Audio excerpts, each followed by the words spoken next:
Hi everyone, welcome to Sports Broadcasting Center. Along with Julia and Jaden, my name is Roman. Mike Trout has played in just one playoff series in his remarkable 10-year big league career, and that was 8 years ago.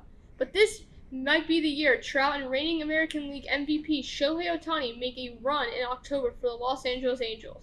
Trout, a three-time MVP, is putting up historic numbers, and Ohtani continues to impress at the plate and on the mound.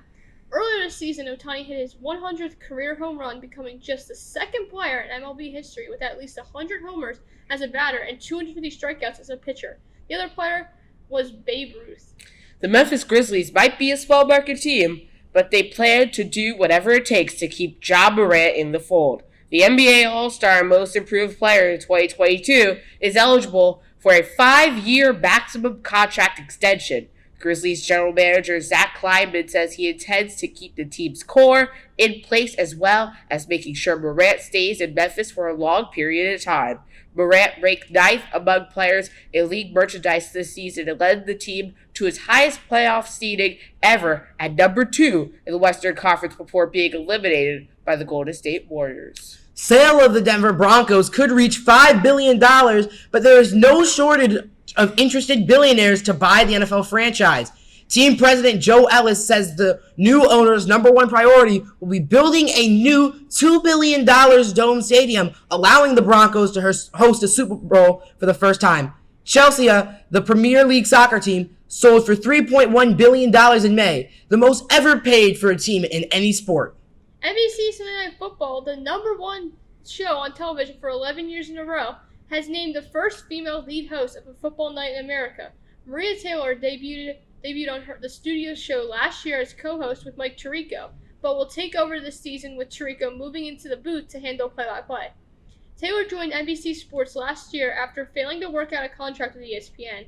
The NFL kicks off the 2022 season on NBC September 8th when the defending Super Bowl champion Rams host the Buffalo Bills. We are just months away from the World Cup in quarter. The United States men's team will be back on the global stage after missing out in the 2018 World Cup in Russia. The U.S. faces England in its opening match. The two nations have formed a rivalry over the years. In 1950, the U.S. pulled off one of the greatest upsets in World Cup history, winning 1-0 over the heavily favored Brits. Only 4 Americans returned from the disappointing 2018, including the Chelsea star forward Christian Pulisic. This would be the 11th time the U.S. men's national team has qualified for the World Cup, with its best finish coming in 1930 in the semifinals. The college football season is fast approaching, but the Southern Eastern Conference is looking ahead to 2025 when Oklahoma and Texas join the SEC, making it a new 16-team super conference. The SEC has a goal of every school in football visiting each of the other 15 schools at least once every 4 years. Meanwhile, the Big Ten plans to reshape its future scheduling, alignment, and championship arrangement beginning in 2023. The Big Ten is discussing elimination of divisions and staging a football title game between the two top teams in the 14-team conference. That's it for a busy day in sports. For my co-anchors Roman and Jaden, I'm Julia. Thanks for watching Sports Broadcasting Center.